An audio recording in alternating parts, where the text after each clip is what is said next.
तो हेलो दोस्तों, welcome back to my new video. दोस्तों आज की इस वीडियो पे हम टेंसेस से रिलेटेड कुछ इंपॉर्टेंट रूल्स को ट्रिकी वे में कवर करने वाले हैं, आपके ही सरल और आसान भाषा में। टेंस क्या होते हैं, कौन कौन से इनके टाइप्स होते हैं। तो आज की इस वीडियो में हम present indefinite, present continuous, present perfect and present perfect continuous tense को कवर करेंगे और किस तरीके से जो क्वेश्चन है एमसीक्यूज के रूप में, एरर या फिलर्स के रूप में एग्जामिनर आपके एग्जाम में पूछता है और किस तरीके से हम करेक्ट आंसर को ट्रिकी वे में फाइंड आउट करें, वो सभी चीजें आज हम इस वीडियो में कवर करने वाले हैं। तो चलिए वीडियो को शुरू करते हैं। तो हेलो दोस्तों, मैं हूं गौरव और स्वागत है आपका मेरे यूट्यूब चैनल टीचिंग बाय गौरव सर में। दोस्तों जैसा कि आप देख सकते हैं, टेंस हमारे तीन प्रकार के होते हैं। पहला होता है प्रेजेंट टेंस, दूसरा होता है पास्ट टेंस, तीसरा होता है फ्यूचर टेंस। इस बात को आपको ध्यान में रखना है। इन टेंसेस के चार टाइप्स होते हैं, indefinite, continuous, perfect and perfect continuous. Present tense इन चारों में ऐड होकर बनाता है प्रेजेंट इंडेफिनिट, दूसरा बनता है प्रेजेंट कॉन्टिन्यूअस, तीसरा बनता है प्रेजेंट परफेक्ट और चौथा बनता है प्रेजेंट परफेक्ट कॉन्टिन्यूअस। उसी तरीके से दोस्तों पास्ट टेंस इसमें ऐड होकर बनाता है past indefinite, past continuous, past perfect, then past perfect continuous. उसी तरीके से फ्यूचर टेंस इनमें ऐड होकर बनाता है future indefinite, future continuous, future perfect, then future perfect continuous. तो इस तरीके से दोस्तों हमारे 12 सेंटेंस बनकर तैयार हो जाते हैं। इन 12 सेंटेंसेस के जो रूल्स हैं उनको हम आज इस वीडियो में ट्रिकी वे में कवर करेंगे। हालांकि पास्ट एंड फ्यूचर टेंस से रिलेटेड जो वीडियोज है वो बाद में मैं आपको प्रोवाइड करा दूंगा। आज की इस वीडियो में हम प्रेजेंट से related indefinite, continuous, perfect and perfect continuous को कवर करने वाले हैं। क्या क्या रूल्स होते हैं, कौन कौन से कॉन्सेप्ट होते हैं, कीवर्ड्स होते हैं, वो सब चीजें आज इस वीडियो में कवर करेंगे। और एग्जामिनर किस तरीके से आपके एग्जाम में क्वेश्चन पूछता है और आप किस तरीके से सही उत्तर को फाइंड आउट कर सकते हो, वो भी आज हम इस वीडियो में डिस्कस करेंगे। तो यहाँ पर आप देख सकते हैं कुछ इस तरीके से क्वेश्चन आपको एग्जाम में देखने के लिए मिलेंगे और ये क्वेश्चन हो सकता है आपको एरर के रूप में हो, फिलर के रूप में या एमसीक्यूज के फॉर्मेट में हो, किसी भी रूप में वहां पर देखने के लिए मिल जाएंगे। तो यहां पर मैं आपसे पूछना चाह रहा हूं, he is going everyday for a morning walk, क्या ये सेंटेंस सही है या नहीं, आपको बताना है कमेंट बॉक्स में। दूसरा सेंटेंस है सी इज नोइंग द ट्रुथ, ये सेंटेंस करेक्ट है या इनकरेक्ट है। तो इस तरीके के क्वेश्चन जो है दिमाग घुमाने वाले आपको एग्जाम में देखने के लिए मिलेंगे, लेकिन आपको निराश नहीं होना है। बहुत ही सरल और आसान भाषा में मैं आपको बताऊंगा कि किस तरीके से सही उत्तर को फाइंड आउट कर सकते हैं। यहाँ पर दोस्तों पहला जो सेंटेंस है वो इनकरेक्ट है, दूसरा सेंटेंस भी इनकरेक्ट है। आखिर गड़बड़ी कहाँ है, कहाँ पर गलती हुई है, वो सभी चीजें आज हम समझेंगे। तो यहाँ पर प्रेजेंट इंडेफिनिट से हम शुरू कर रहे हैं। कुछ कीवर्ड्स होते हैं प्रेजेंट इंडेफिनिट टेंस के, जैसे every night, every week, every month, every year, every evening, every day,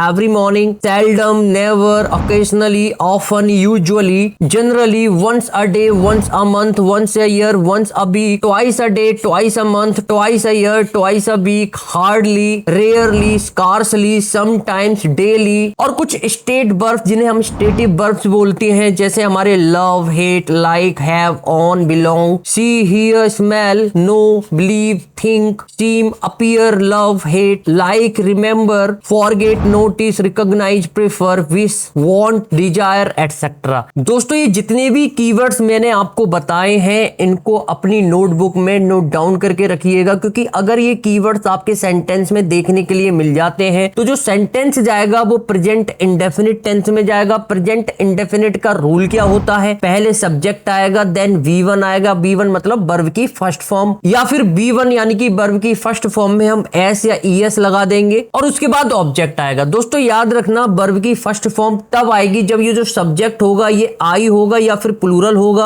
और वर्ब की फर्स्ट फॉर्म में हम S और ES तब लगाएंगे जो ये सब्जेक्ट है अगर सिंगुलर, सिंगुलर मतलब सिंगल होगा। प्रेजेंट इंडेफिनिट का जो सेंटेंस होता है उसका सेंस हिंदी में ता है, ती है, ते है करके निकलता है। जैसे मैं खाना खाता हूँ, तुम मार्केट जाते हो, वह चाय पीता है, वो हमेशा क्रिकेट खेलता है, वो कभी कभी मार्केट जाता है। तो इस तरीके के जो सेंस है वो हिंदी में निकल कर आते हैं। एग्जाम्पल से हम समझते हैं, जैसे she always eats breakfast at 8 AM। तो यहाँ पर आप देख सकते हैं सेंटेंस में ऑलवेज आया हुआ है। अभी हमने कीवर्ड में पढ़ा था, सेंटेंस हमारा किस में चला जाएगा, प्रेजेंट इंडेफिनिट में चला जाएगा। यहाँ पर सब्जेक्ट हमारा सिंगुलर है, सिंगुलर के अकॉर्डिंग B1 यानी कि वर्ब की फर्स्ट फॉर्म में हमने S लगाया है। उसी तरीके से they often work in my uncle's room, तो यहाँ पर आप देख सकते हैं सब्जेक्ट हमारा प्लूरल है, अब प्लूरल के अकॉर्डिंग यहाँ पर हमने B1 ले रखा है यानी कि वर्ब की फर्स्ट फॉर्म। ऑफन हमारा कीवर्ड आया हुआ है, यहाँ से हम पहचान सकते हैं कि जो सेंटेंस है वो हमारा प्रेजेंट इंडेफिनिट टेंस में बनेगा। एक और एग्जाम्पल से समझते हैं, ही गोज टू मार्केट, देख सकते हैं सब्जेक्ट हमारा सिंगुलर है, V1 में हमने S और ES का यूज किया है। है, और यहाँ पर जो हिंदी में सेंस निकल कर आएगा वो ताहे तीहे का आएगा, यानी कि वह मार्केट जाता है। सी प्लेज द गेम, तो यहाँ पर आप देख सकते हैं सी हमारा सिंगुलर सब्जेक्ट है। सिंगुलर सब्जेक्ट के अकॉर्डिंग हमने V1 में एस और ईएस लगाया है। दोस्तों एस याद रखना तब आएगा जब ये एस के पहले कोई लेटर हमारा कॉन्जोनेंट है, और ईएस तब आएगा जब ईएस के जस्ट पहले यानी कि वर्ब के लास्ट का लेटर जो है वो वोवेल होगा। वोवेल हमारा इंग्लिश ग्रामर में ए ई आई ओ यू होते हैं, इस बात को आपको ध्यान में रखना है। और यहाँ पर इंटरोगेटिव और नेगेटिव सेंटेंस को भी हम समझ लेते हैं। डू या डज का यूज इन नेगेटिव और इंटरोगेटिव सेंटेंसेस में होता है। डू का यूज हम तब करेंगे जब हमारा सब्जेक्ट आई होगा या फिर प्लूरल होगा कोई, और डज हमारा तब यूज होगा जब हमारा सब्जेक्ट जो है सिंगुलर होगा। हालांकि टेंसेस से रिलेटेड जो बेसिक रूल्स हैं उससे भी रिलेटेड मैंने एक डेडिकेटेड वीडियो बना दी। अगर वो वीडियो आपने नहीं देखी तो ये जो आई बटन आपको दिख रहा है यहाँ से क्लिक करके आप उस वीडियो पर पहुंच सकते हैं। वहां पर मैंने बिल्कुल बेसिक जो टेंसेस से रिलेटेड रूल्स है वो कवर किए हैं, तो आप जाकर चेकआउट कर सकते हैं। तो यहाँ पर आप देख सकते हैं इंटरोगेटिव सेंटेंस हेल्पिंग वर्ब से शुरू हो सकता है या फिर WS फैमिली वर्ड से शुरू हो सकता है। तो हेल्पिंग वर्ब से हमारा ये जो सेंटेंस है शुरू हुआ है, तो पहले हमने हेल्पिंग वर्ब ली, देन हमने सब्जेक्ट ली, देन हमने मेन वर्ब ली, देन हमारा ऑब्जेक्ट आ जाएगा, लास्ट में क्वेश्चन मार्क आ जाएगा। यानी कि do you go to gym, क्या आप जिम जाते हो, सेंस हमारा वही आएगा ता है ती है ते है का। He does not go to gym, वह जिम नहीं जाता है। तो यहाँ पर आप देख सकते हैं डज का यूज किया गया है क्योंकि हमारा जो सब्जेक्ट है वो सिंगुलर है। उसके बाद हमने नॉट लगाया, देन वर्ब की फर्स्ट फॉर्म, और उसके बाद हमारा ऑब्जेक्ट आ जाएगा। तो इस तरीके से कुछ फॉर्मेट बनता है हमारा नेगेटिव सेंटेंस का। तो अब आते हैं हम उन्हीं क्वेश्चन पर जो स्टार्टिंग में मैंने आपसे पूछा था कि ये करेक्ट है या इनकरेक्ट है। तो यहाँ पर हम फाइंड आउट करेंगे कि करेक्ट आंसर क्या होगा। तो यहाँ पर आप देख सकते हैं he is going every day for a morning walk. तो यहाँ पर आप देख सकते हैं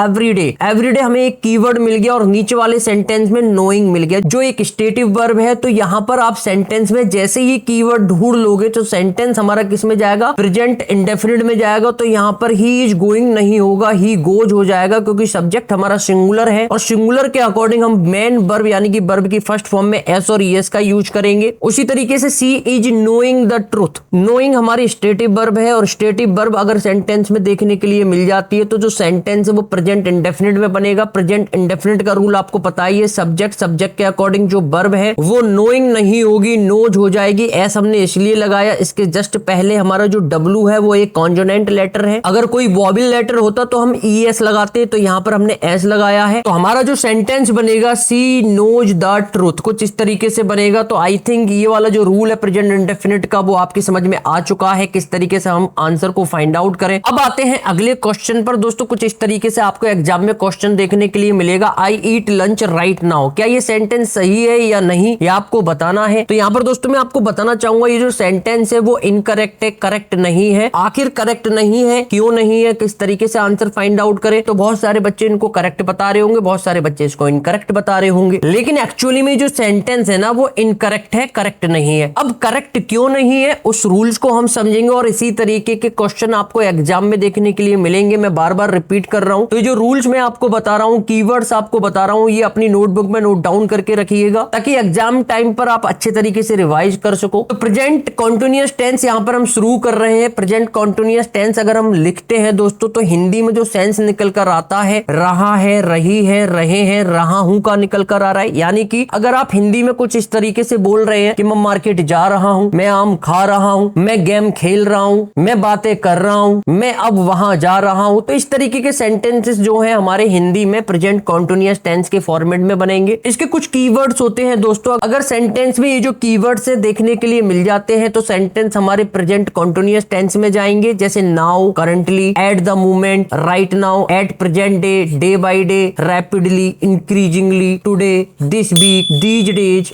एट प्रेजेंट। तो ये जितने भी कीवर्ड्स हैं ये आपको ध्यान में रखना है। अगर ये कीवर्ड आपके सेंटेंस में देखने के लिए मिल जाते हैं तो सेंटेंस हमारा प्रेजेंट कॉन्टिन्यूअस टेंस में जाएगा। प्रेजेंट कॉन्टिन्यूअस टेंस का रूल क्या होता है, तो पहले हमारा सब्जेक्ट आएगा, देन इज, एम, आर आएगा हमारा सब्जेक्ट के अकॉर्डिंग। अगर सब्जेक्ट हमारा सिंगुलर है इज लगा देना, सब्जेक्ट हमारा आई है तो एम लगा देना, और प्लूरल यानी कि दो या दो से ज्यादा है तो आर लगा देना। वर्ब की बेस फॉर्म यानी कि फर्स्ट फॉर्म में हम आईएनजी लगा देते हैं, देन हमारा ऑब्जेक्ट आएगा। तो ये वाला जो रूल है आपको ध्यान में रखना है। एग्जाम्पल से समझते हैं, she is watching the TV at the moment. At the moment हमारा कीवर्ड मिल गया तो सेंटेंस प्रेजेंट कॉन्टिन्यूअस में जाएगा, सब्जेक्ट आएगा, देन सब्जेक्ट के अकॉर्डिंग हमारा इज आ गया क्योंकि सब्जेक्ट यहाँ पर सी यानी कि सिंगुलर है। देन बी1 में यानी कि वर्ब की फर्स्ट फॉर्म में हमने आईएनजी लगा दी, देन हमारा ऑब्जेक्ट आ गया। They are are playing match at present day. तो प्रेजेंट डे क्या है, हमारा कीवर्ड है। जैसे ये कीवर्ड मिला तो सेंटेंस प्रेजेंट कॉन्टिन्यूअस में चला जाएगा। दे हमारा सब्जेक्ट है जो प्लूरल है, प्लूरल के अकॉर्डिंग आर हमने वर्ब लगाई है। देन B1 में हमने आईएनजी लगा देंगे, देन हमारा ऑब्जेक्ट आ जाएगा। तो ये फॉर्मेट बन जाएगा प्रेजेंट कॉन्टिन्यूअस का। अब आते हैं इंटरगेटिव और नेगेटिव सेंटेंसेस किस तरीके से बनाएंगे। तो नेगेटिव में कुछ नहीं करना है, इज, एम, आर और वर्ब की बेस फॉर्म में जो हम आईएनजी लगाते हैं उसके बीच में हम नॉट लगा देंगे। यानी कि I am not eating lunch right now. Right now क्या है, एक कीवर्ड है। जैसे ही ये कीवर्ड मिला सेंटेंस हमारा प्रेजेंट कॉन्टिन्यूअस में चला जाएगा। इसी तरीके से इंटरगेटिव सेंटेंस बनेगा, are you eating lunch right now. तो पहले हमारी हेल्पिंग वर्ब आएगी, देन हमारा सब्जेक्ट आ जाएगा, देन हमारी वर्ब की फर्स्ट फॉर्म में आईएनजी, देन हमारा ऑब्जेक्ट और उसके बाद ये जो कीवर्ड है वो देखने के लिए मिल जाएगा। तो इन कीवर्ड्स की हेल्प से हम ये पता लगा सकते हैं कि सेंटेंस प्रेजेंट इंडेफिनिट में जाएगा, कॉन्टिन्यूअस में जाएगा, परफेक्ट या परफेक्ट कॉन्टिन्यूअस में जाएगा। तो अब आते हैं अपने उसी वाले क्वेश्चन पर। तो यहाँ पर आप देख सकते हैं राइट नाउ हमारा कीवर्ड मिल गया। तो जैसे ही ये राइट नाउ मिला हमारा सेंटेंस प्रेजेंट कॉन्टिन्यूअस टेंस में चला जाएगा। तो यहाँ पर आई ईट लंच नहीं होगा,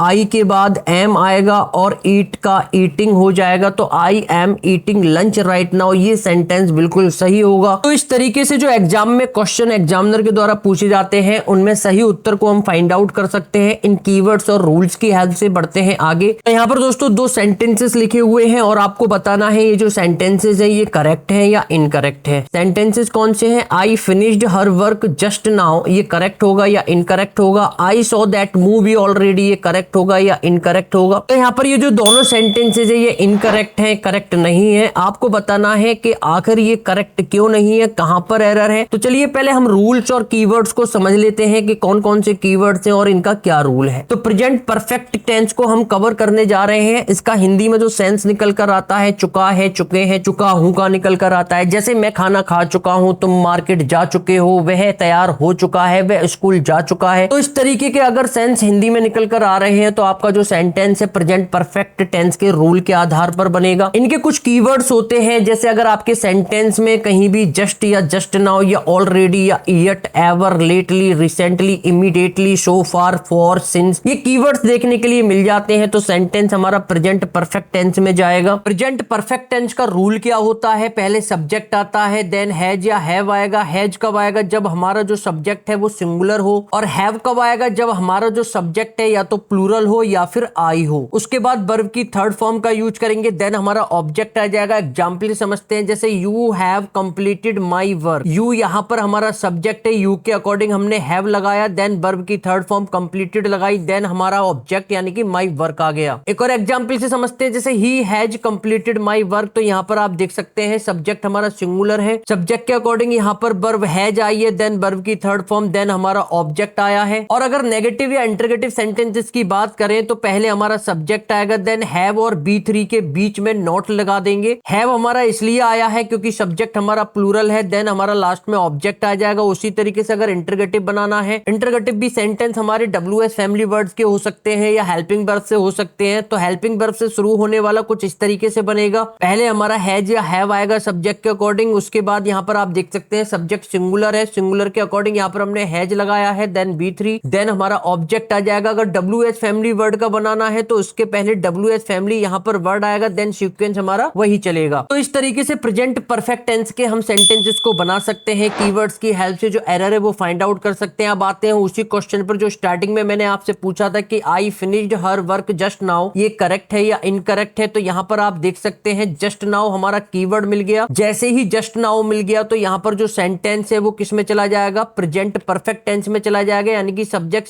के अकॉर्डिंग वर्ब हमने हैव लगा दी, उसके बाद वर्ब की थर्ड फॉर्म आएगी, देन हमारा ऑब्जेक्ट आ जाएगा। और दूसरा वाला जो सेंटेंस है I saw that movie already, already यहाँ पर हमने कीवर्ड पकड़ लिया। जैसे ही यहाँ पर ऑलरेडी आया हमारा जो सेंटेंस है प्रेजेंट परफेक्ट टेंस में चला जाएगा। तो यहाँ पर आप देख सकते हैं आई हमारा सब्जेक्ट है, आई के अकॉर्डिंग यहाँ पर हम हैव लगा देंगे और यहाँ पर सॉ नहीं होगा, थर्ड फॉर्म सीन हो जाएगी और उसके बाद हमारा ऑब्जेक्ट आ जाएगा। तो जो करेक्ट सीक्वेंस बनेगा वो कुछ इस तरीके से बनेगा। I think present perfect tense से रिलेटेड सभी कंसर्न और प्रॉब्लम रिजॉल्व हो चुके होंगे। तब भी अगर कोई कंसर्न या प्रॉब्लम है तो नीचे मुझे कमेंट बॉक्स में कमेंट करके बता सकते हैं। बढ़ते हैं आगे। तो यहाँ पर दोस्तों एक क्वेश्चन आपको सेंटेंस के रूप में दिखाई दे रहा है। ये सेंटेंस आपको बताना है कि करेक्ट है या इनकरेक्ट है। और इसी तरीके से एग्जामिनर आपके एग्जाम में दिमाग घुमाने वाले क्वेश्चन पूछेगा, चाहे वो एरर के रूप में हो, फिलर के रूप में हो, MCQ फॉर्मेट फॉर्मेट में हूं। तो ये सेंटेंस क्या है, you are living here for 10 years, यानी कि आप यहां पर 10 साल से रह रहे हैं। हिंदी तो मीनिंग बहुत सही निकल कर आ रहा है, लेकिन ये जो सेंटेंस है ना वो इनकरेक्ट है, करेक्ट नहीं है। चलिए अब यहां पर थोड़ा सा रूल सीख लेते हैं, फिर दोबारा से इसी क्वेश्चन पर आते हैं। तो यहां पर अब हम शुरू करने जा रहे हैं प्रेजेंट परफेक्ट कंटीन्यूअस। यहां पर जो हिंदी में सेंस निकल कर आता है दोस्तों इसका, वो रहा है, रहे हैं, रही है, रहा हूं प्लस टाइम, ये जरूर मेंशन करना है। अगर ये टाइम नहीं होगा, केवल रहा है, रहे हैं, रहा हूं का सेंस निकल कर आ रहा है बिना टाइम के, तो जो सेंटेंस है प्रेजेंट कंटीन्यूअस टेंस में जाएगा। और अगर रहा है, रहे हैं, रहा हूं का सेंस निकल कर आ रहा है और उसके साथ टाइम भी मेंशन कर रखा है, तो जो सेंटेंस जाएगा हमारा प्रेजेंट परफेक्ट कंटीन्यूअस टेंस में जाएगा। रूल क्या होता है दोस्तों, यहां पर सबसे पहले हम सब्जेक्ट रखेंगे, सब्जेक्ट के अकॉर्डिंग हैज बीन या हैव बीन रखेंगे। हैज बीन हमारा जब सब्जेक्ट हमारा सिंगुलर होगा तब लगाया जाएगा, और हैव बीन हमारा तब आएगा जब हमारा सब्जेक्ट प्लूरल हो या फिर आई दे रखा हो। उसके बाद वर्ब की बेस फॉर्म में आईएनजी लगाएंगे, देन सिंस का यूज या फॉर का यूज करेंगे, उसके बाद हम टाइम का यूज कर देंगे। दोस्तों सिंस का जब यूज होता है तब हम पॉइंट ऑफ टाइम रखेंगे, फॉर का जब यूज होता है तो पीरियड ऑफ टाइम रखेंगे। तो ग्रामर की लैंग्वेज रही, लेकिन अब हम समझेंगे ये पॉइंट ऑफ टाइम, ये पीरियड ऑफ टाइम होता क्या है। यहाँ पर दोस्तों मैं आपको थोड़ा सा एग्जांपल देकर समझाऊंगा सिंस और फॉर से रिलेटेड, जिससे आपको बहुत ही ज्यादा हेल्प मिलेगी कि सिंस कब लगाएं और फॉर कब लगाएं। हालांकि ये कोई किताबों में रूल नहीं है, बस मेरी बनाई हुई एक ट्रिक है। अगर ट्रिक पसंद आए तो नीचे मुझे कमेंट बॉक्स में कमेंट करके जरूर बताना। देखो दोस्तों सिंस हमारा तब आएगा जो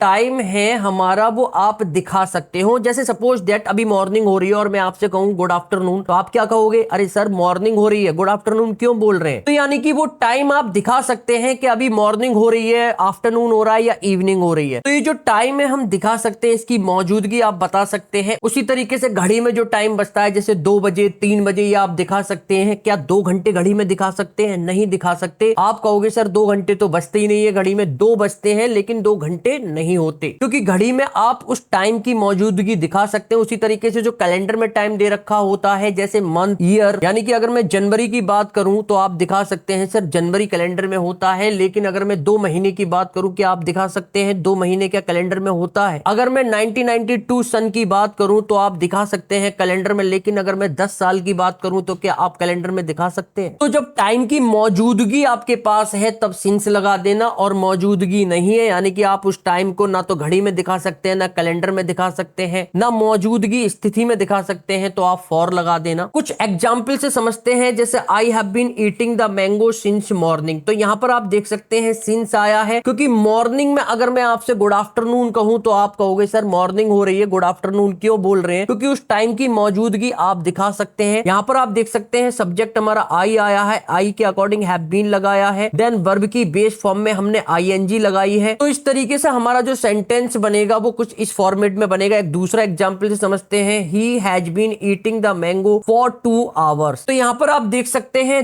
2 आवर क्या घड़ी में दिखा सकते हैं, आप 2 बजे दिखा सकते हैं, 2 o'clock दिखा सकते हैं, लेकिन 2 आवर ये नहीं दिखा सकते। और इसी टाइम को हम पीरियड ऑफ टाइम बोलते हैं। और जो टाइम आप दिखा सकते हैं, मौजूदगी स्थिति बता सकते हैं उस टाइम की, उस टाइम को हम पॉइंट ऑफ टाइम बोलते हैं। अपनी सरल और आसान भाषा में मैंने आपको समझाने का ट्राई किया है कि सिंस और फॉर कब लगाएं। आई थिंक आपको समझ में आ चुका होगा। यहां पर आप देख सकते हैं ही हमारा सिंगुलर सब्जेक्ट है, सिंगुलर सब्जेक्ट के अकॉर्डिंग हमने हैज बीन लगाया है, देन वर्ब की बेस फॉर्म में हमारी आईएनजी आई है, देन हमारा ऑब्जेक्ट आ गया है। और अगर इनका नेगेटिव या इंटरोगेटिव सेंटेंस हम बनाना चाहें तो कुछ इस तरीके से बनेगा, I have not been eating the mango for 1 hour. यहां पर आप देख सकते हैं हैव और बीन के बीच में हम नॉट प्लेस कर देंगे। आई यहां पर हमारा सब्जेक्ट है, सब्जेक्ट के अकॉर्डिंग हमने वर्ब हैव लगाया है, और यहां पर आप देख सकते हैं फॉर आया है, फॉर के बाद 1 आवर आया है। क्या आप 1 घंटा घड़ी में दिखा सकते हैं, नहीं दिखा सकते। आप 1 o'clock दिखा सकते हैं, 1 बजे दिखा सकते हैं, लेकिन 1 घंटा घड़ी में टाइम नहीं दिखा सकते। इसलिए जब टाइम नहीं दिखाया जा सकता तो फॉर लगा देना, दिखाया जा सकता है तो सिंस लगा देना। और अगर इंटरोगेटिव सेंटेंस की हम बात करें तो यहाँ पर पहले हैव आएगा, हेल्पिंग वर्ब से शुरू होते हैं, कुछ WH फैमिली वर्ड से शुरू होते हैं। तो ये हेल्पिंग वर्ब वाला है, पहले हम हैव लगाएंगे, देन यू हमारा सब्जेक्ट आया है, यू यहाँ पर एक प्लूरल है इसलिए हमने हैव लगाया है, देन बीन आ जाएगा, देन उसके बाद वर्ब की बेस फॉर्म में आईएनजी, देन हमारा ऑब्जेक्ट, उसके बाद सिंस या फॉर सिंस हमने इसलिए लगाया है क्योंकि जो मॉर्निंग है वो आप दिखा सकते हैं। अगर मैं मॉर्निंग में आपसे गुड आफ्टरनून करूं या गुड इवनिंग करूं तो आप मुझे टोक दोगे कि सर गुड मॉर्निंग हो रही है, आप गुड आफ्टरनून क्यों बोल रहे हैं। यानी कि टाइम की जो मौजूदगी स्थिति है वो आप दिखा सकते हैं। और यहाँ पर अगर WH फैमिली वर्ड से कोई भी इंटरोगेटिव सेंटेंस बनाना है तो ये सीक्वेंस हमारा यही चलेगा, बस इनके पहले हम WH फैमिली वर्ड को प्लेस कर देंगे। WH फैमिली वर्ड क्या होते हैं? वाई, वेन, वेयर, व्हाट, हुम, ये सभी हमारे WH फैमिली वर्ड्स होते हैं। अब आते हैं हम उसी क्वेश्चन पर जो हमने स्टार्टिंग में आपसे पूछा था। क्वेश्चन कुछ इस तरीके का था, you are living here for 10 years. तो यहाँ पर आप देख सकते हैं सिंस या फॉर में से किसी एक का यूज किया गया है, देन उसके बाद टाइम का यूज किया गया है। जैसे ही सिंस, फॉर या टाइम आपको दिख जाता है तो यहाँ पर आप सब्जेक्ट के अकॉर्डिंग हैव बीन प्लेस कर देना। देन हमारा वर्ब की बेस फॉर्म में आईएनजी आ जाएगी, देन सीक्वेंस हमारा वही चलेगा, ये आर नहीं आएगा। तो जो करेक्ट सेंटेंस बनेगा, you have been living here for 10 years, ये हमारा सेंटेंस बिल्कुल सही होगा। तो इस तरीके से हमने दोस्तों प्रेजेंट के जो 4 काइंड से, present indefinite, present continuous, perfect and perfect continuous, उसको कवर कर लिया है। अगर कोई भी चीज इन सेंटेंसेस से रिलेटेड आपको समझ में नहीं आई है तो मुझे नीचे कमेंट बॉक्स में कमेंट करके बताना है। और दोस्तों अगर पहली बार मेरी वीडियो को देख रहे हैं या पहली बार मेरे चैनल से जुड़े हैं, चैनल को सब्सक्राइब करके नोटिफिकेशन के बेल आइकन को ऑल पर करके सेलेक्ट कर देना, क्योंकि इस चैनल पर ग्रामर से रिलेटेड इंफॉर्मेटिव वीडियो आपको मिलती रहती है। अगली वीडियो में यहीं से कंटिन्यू करते हुए दोबारा मिलते हैं, जब तक के लिए आप अपना ख्याल रखिए। जय हिंद।